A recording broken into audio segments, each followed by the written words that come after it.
My name is Lydia Epp, and I am a New Kent resident. Can you pull the mic down so we can hear you?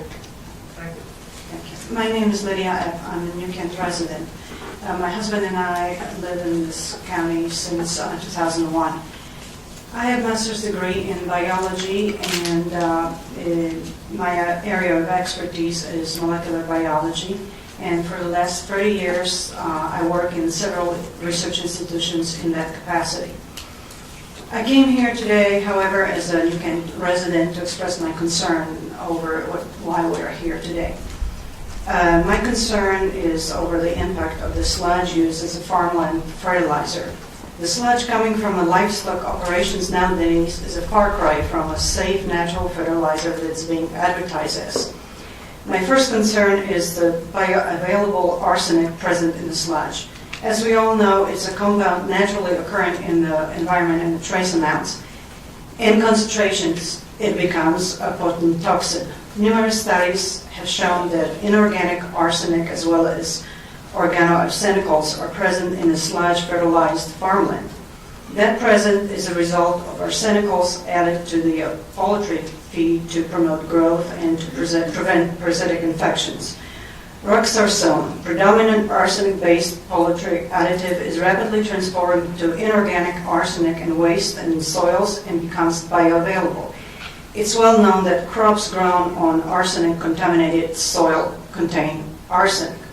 The fate of arsenic in the soil is not well researched, and it's been documented that it's different than phosphorus. Therefore, management approaches currently used that are applicable to phosphorus are ineffective in the remediation of inorganic arsenic. It also was established that the arsenic leaches into the surface water very quickly after field application, and that fact needs to be taken into consideration. Arsenic level in the soil tested months after the sludge application will not represent true values. Next area of my great concern is the presence of endocrine disruptors in industrial sludge. Steroid hormones are a group of biologically active compounds naturally synthesized and excreted by humans and animals from their bodies. They end up in environment through sewage discharge and animal waste disposal. They interfere with the normal functioning of endocrine system, thus affecting reproduction and development of male and female sex characteristics. It was established that in poultry waste, estradiol, progesterone, androgen can reach very high concentrations. It's important to note that estrogens are at least 1,000 times more potent than industrial chemicals like BPA or NPA, which are established by the Environmental Protection Agency as endocrine disruptors at parts per billion levels. These are the chemicals that they found in the water bottles and baby bottles. There is little information available on environmental concentration or fate of steroid hormones in the biosolids and in animal waste. This gap is understanding and lack of current regulatory diligence raises great concern about land application of these materials. Clearly, the actions are urgently needed to deal with the increasing burden of poultry waste. Existing regulations for animal waste disposals are really ill-equipped to address a variety of health threats presented by livestock waste. Current policies are focused on nutrient content, and as a result do not take into account the presence of pharmaceuticals, pathogens, hormones, and heavy metals in animal waste. Animal waste is currently not classified as hazardous by EPA. If it were classified as hazardous waste, it would be prohibited from land disposal based solely just on concentration of leachable arsenic. In the light of those facts, land disposal of the livestock sludge should not even be a viable option at this time. Look, I'm hardly a proponent of a big and invasive government. As a matter of fact, 30 years ago, I ran away from the country, as you can tell from my accent, where that was exactly the case. I firmly believe that the free market economy is the only way to a successful economy. However, in this case, this is a place where the state and federal government should step in to protect the environment and the residents from irresponsible practices of companies where the sole focus is financial profit. The scientific evidence is overwhelming. The regulations just need to catch up with the quickly advancing research in this area. Once arsenic, heavy metals, pharmaceuticals, etc. are released into the farmland, there is no way of taking them back. There are studies that will make it even more abundantly clear that are coming out daily. And these are facts that we already know. Those practices harm environment and jeopardize human health. I guess I'm being somewhat sarcastic, but it's a good thing that recently Virginia passed the law for gay marriage, because soon our new generations might be very confused whether they're boys or girls, and that will be a direct result of practices like this. When I was preparing for this hearing today, I was wondering, where does lie a burden of proof? In us residents trying to prove to you today that these practices are harmful and will affect our health and will harm our environment?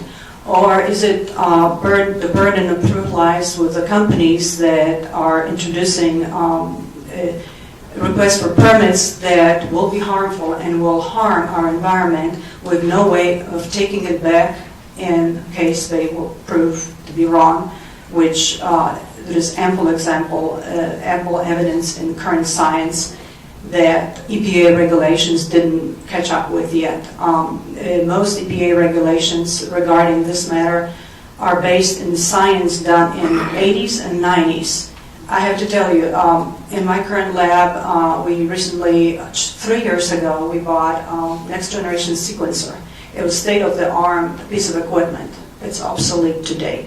As a matter of fact, yesterday I was negotiating for a price of a completely new instrument that will be up to today's standards. That's how fast the biological sciences are advancing.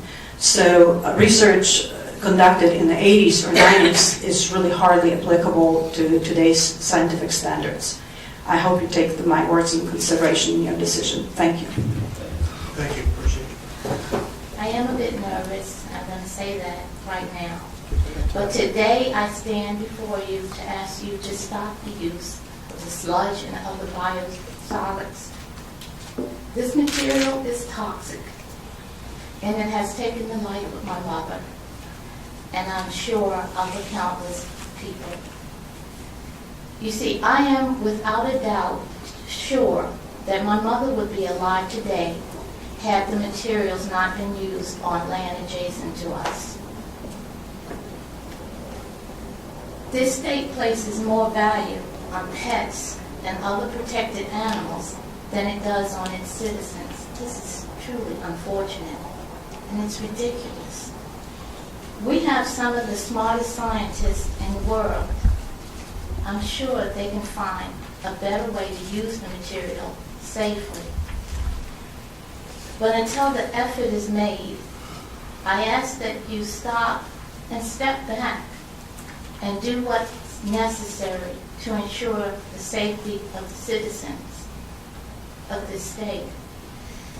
And not just the citizens as residents, but the farmers too. They're all at stake here. Lives are being lost for no good reason. We've heard lots of scientific data, but I'm here to tell you, it kills people. It kills animals. We have in the midst now of a hunting season. In my area, the deer are infected and diseased. The property where the deer roam was sprayed with this stuff in last October. They have already produced albino does. So I just really urge you, stop. This makes no sense. This is not helping anyone. And I don't think you would want this in your neighborhood or where you live, because it's killing people. You don't get multiple myeloma from breathing clean air. You get it from ingesting toxins. And this is what happened to my mother. You cannot control the effects of this material.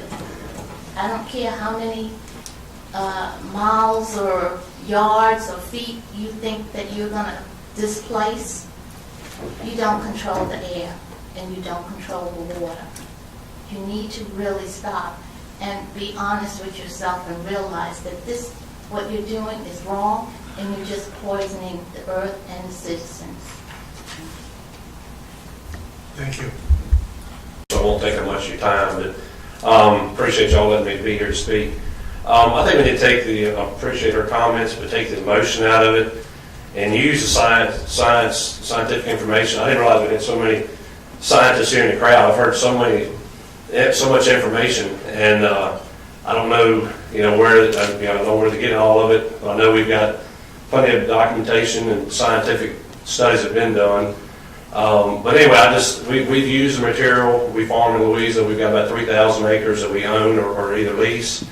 We raise beef, cattle, and hogs, and actually have goats too. And we've been using it for close to 30 years. And we've used the Tyson's material.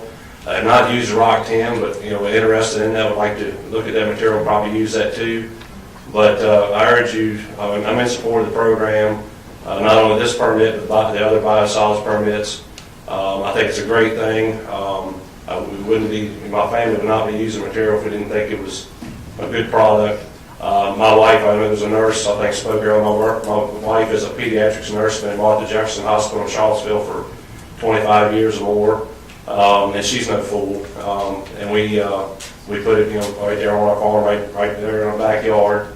The pasture runs all around our property. So like I said, I'm repeating myself, but I want to support the program, and I urge you to use the true science that y'all have in front of you and take the emotion out of it and do what y'all feel with common sense and feel what's right. And I appreciate everybody's comments today. Everybody has an opinion. But anyway, just use the science and common sense, and thank you for your time. Thank you. Appreciate your comments. John Mills.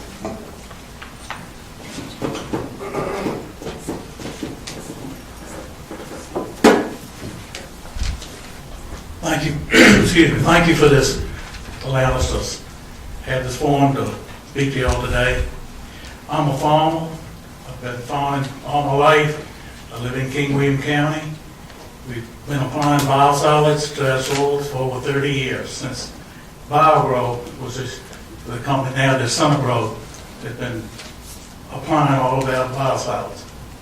I've lived on the farm all my life. I raised a son. He's now raising 2 daughters, my granddaughters. I would not jeopardize them if I thought there was any problem or anything has ever surfaced to show that there was any danger to applying the biosolids. As the last gentleman said, everything is done is based on science. There's emotions, a lot of emotion. Some of these people that have spoken realize all their opinions, recognize their opinions. They moved into the country. They came to live among the farms. A farm has noise, dust, odors. That's a way of life. They have to accept it. They have to realize they moved into our neighborhood. We didn't move to them. I would ask you that we farm and we do our own testing. We soil sample every year. We tissue sample. We farm with a nutrient management plan. We base all of our decisions on what we apply based on scientific data. We don't put anything more on the crop than we need to put on the crop. This is our livelihood. Our crops are what pay the bills. We're not going to jeopardize the crop. We're not going to jeopardize our families. We're not going to jeopardize our communities. Thank you. Appreciate your comments. Mr. Chairman, that's everybody who indicated on the cards if they had commented.